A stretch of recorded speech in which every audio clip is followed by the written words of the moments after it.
chers internet yu Ken Bougoul TV dal leen jàmm ci li gën a fës ci yëglekaay yi ñu commencé kook Le Soleil yéenekaay yi mi del sat suñuy école yi ak grève yi nga xamante ni mu ngi mel ne tulleeg man la ci biir école bi yéenekaay bi def taxaw seetlu ci niveau enseignant yi nga xamante ni maara day taal yi yàlla xam na ne bu duggee ci biir classe yi seen niveau français des na lool ba noppi sax dañoo amatul niveau léegi ci li ñuy jàngale yéenekaay bi del sat ci conséquences yi nga xamante ni moo nekk ci niveau enseignant yi nga xamante ni dafa wàcc te lépp nag ci élèves yi dong lay metti lépp yéenekaay bi del sat na ci source am tam ubbi xët bi yaatu des ci école bi yéenekaay bi di ñu xamal ne ci week-end bi ñu génn gouvernement bu Sénégal gi togg ak syndicat enseignant yi waxtaan ak ñoom ñeel seen indemnité yi nga xamante ni moo jëm ci examen yi waaye yéenekaay bu ñu xamal ne waxtaan ba mujjewuta sotti ndax nguur gi enseignant yi mujjeewu ñëw juboo yéenekaay bi desaat ci chiffres yi nga xamante ne ni moom lañu tënk ci week-end bi seen réunion bi te ba léegi si enseignant yi d'accord ñu ci en tout cas lu jëm ci correction BFM yi nguur gi proposé na 300 francs benn copie bu nekk ak indemnité bu toll ci 4000 francs par jour jëmale ko ci surveillant yi 40 000 francs pour président jury bi ak 25 000 francs yoo xamante ni ñeel na chef de centre yi waaye ca conclusion bi daal di ñëpp jàpp ne état bu Sénégal la mu tënk mooy 300 francs daal par copie moom lay fay enseignant yi lii la syndicat enseignant yi bañ ngay proposé ne bu ñu demee bay accepté sax 400 francs la ñuy accepté par copie yéenekaay bi ñu xamal ne xëccoo bi fi mu toll nii mu ngi mel ne tulleeg mala ci diggante enseignant yi ak nguur gi waaye nag jàpp nañ ne dinañ am conclusion bu leer ci semaine bii ñuy dugg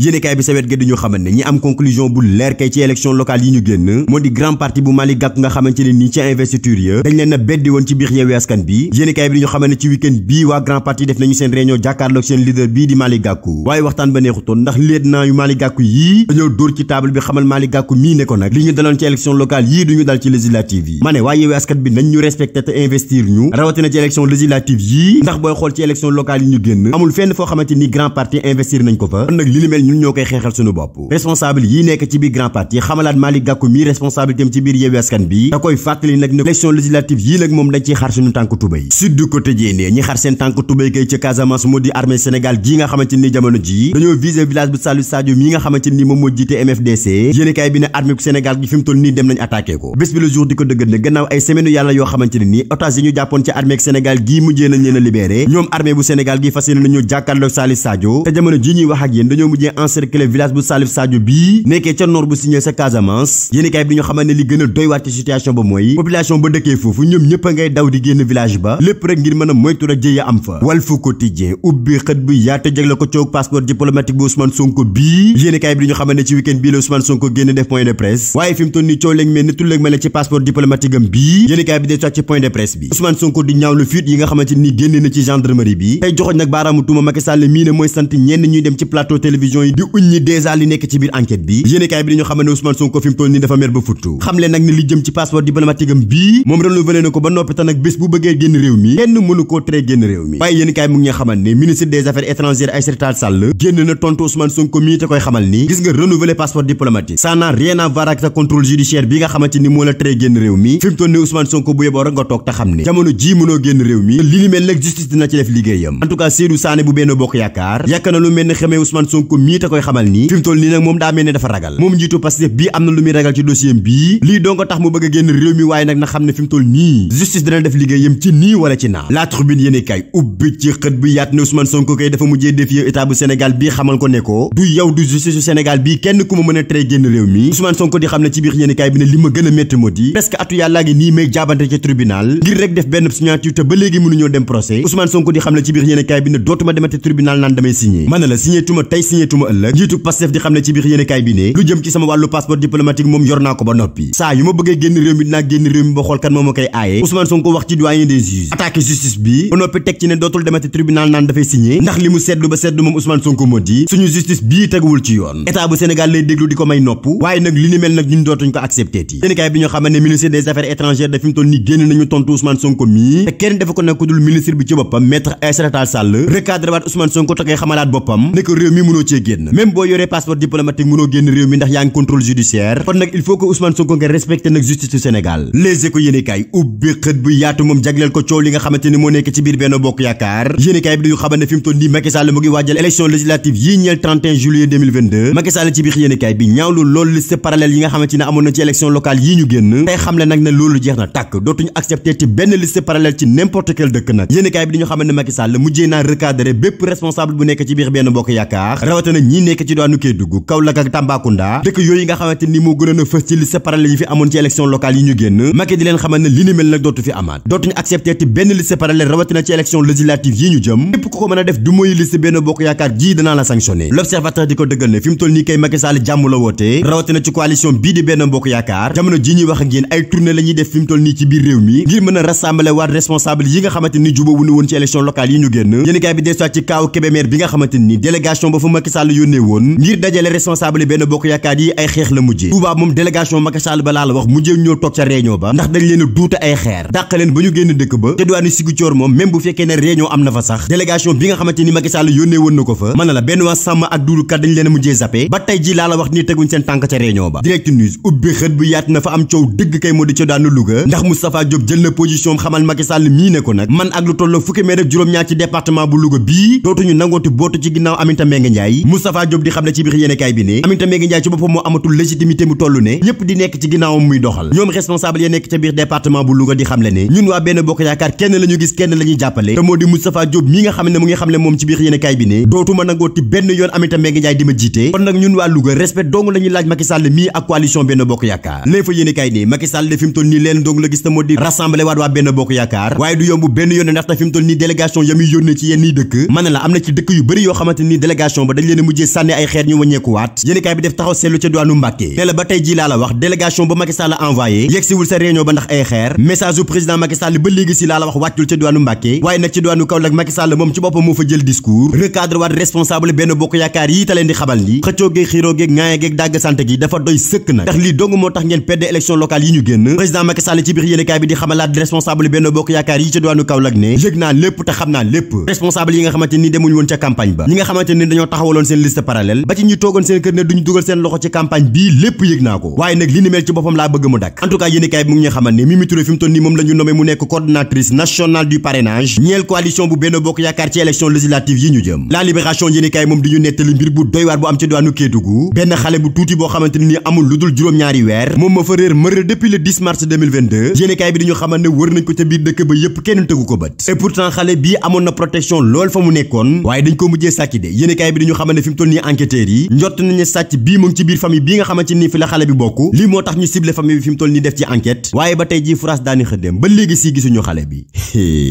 sàccum xale yi de mu ngi mel ne tullëg ma la ci dëkk bi bu yóbboo ku nekk bàyyi xel boppam de kon baax na ñu yéen ak jàmm ba suba ak jàmm incha allah. yéen ñi doon jooy fan ngeen di jëlee ay produits yi kenn bëggul bu Cheikh Seydi Mouhamadul Moustapha Sy léegi nag seeni rongoñ mën na fer jot ci produit yu kenn bëggul bu Cheikh Seydi Mouhamadul Moustapha Sy yomb na lool ndaxte adresse am mu ngi ci poste Thiaroye arrêt tableau Tivaouane neex a jot lool képp ku bëgg a am ci produit yi nga xamante ne nii moom la leen kenn bëggul bu Cheikh Seydi Mouhamadul Moustapha Sy jagleel gaawal gaaw woote au 77 502 15 63 wala 76 378 17 ak kenn bëggul bu Cheikh Seydi Mouhamadul Moustapha Sy seen jaaxle jeex na ci fàttali nag consultation yi kenn bëggul bu Cheikh Seydi Mouhamadul Moustapha Sy moo ngi koy def talaata àllarba alxamis ak dibeer gaaw gi nag te mooy dimanche mooy bésu sàkk pexe su dee yow mi nga xamante ne nii da nga am cas d'urgence bu mënutoo toog di xaar gaawal gaaw woote au 77 030 48 40 kon nag mbokk yi kenn bëggul bu Cheikh Seydi Mouhamadul Moustapha Sy yombalal na leen yoon wi ngeen di jaar ngir mën a jot ci produit am yii numéro yaa ngu képp ku ci wootee da nga jot ci ndaw yi kenn bëggul bu Cheikh Seydi Mouhamadul Moustapha yi ñu daal lay tegtal ba nga mën a accès ci bërëb bii jot ci produit yi faj sa tawat bu dee rendez-vous privé yi kenn bëggul bu Cheikh Seydi Mouhamadul Moustapha Sy jox na leen ñaari bés di altine bu jot ak àllarba bu jot bu ñetti waxtu jotee jàpp juróomi waxtu maanaam 15 heures jàpp 17 heures kenn bëggul bu Cheikh Seydi Mouhamadul Moustapha Sy daal moo gaaw ci tawat yi gaaw ci poche yi kon nag jaarama kenn bëggul bu Cheikh Seydi Mouhamadul Moustapha Sy